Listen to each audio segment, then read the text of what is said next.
Bonjour, bonjour. Comme ça va pas comme on veut, on cherche des solutions et on avance. Donc pour remplacer les moules en argile qui étaient systématiquement détruits à la première utilisation, j'ai cherché quelque chose de plus robuste. Alors bien sûr, là maintenant, on quitte un peu le champ des anciennes techniques, mais bon, voilà, c'est comme j'avais expliqué dans la vidéo précédente. Les techniques qui ont 5000 ans sont très folkloriques et charmantes, mais moi, il faut que j'avance. Alors je me suis fait des moules en acier. Bon, l'idée ne vient pas de moi, hein. Donc j'avais une espèce de profilé en acier de 5 mm d'épaisseur.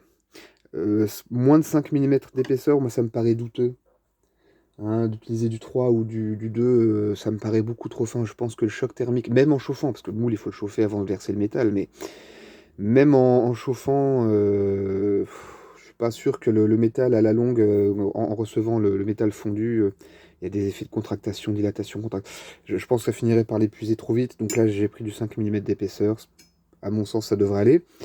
Donc c'était un profilé en V, vous voyez, je les ai utilisés pour faire des espèces de pâtes. Là j'en ai mis deux l'un après l'autre. Et je m'en suis fait un peu plus petit. Vous voyez, il m'a servi pour les chutes de soudure, bref. J'en ai fait un peu plus petit et là j'ai coupé justement un V en deux pour faire une pâte, deux pâtes. Bon, après j'ai soudé par en dessous. J'ai fait un test, vous voyez, il y a un peu de rouille là parce que j'ai fait un test. J'ai mis de l'eau simplement, j'ai mis de l'eau dans les trois godets. Il n'y a pas de fuite, c'est étanche.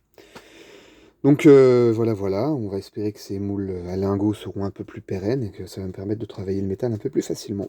Voilà, voilà, bah dites-moi ce que vous en pensez, puis je vous dis une bonne journée, à bientôt!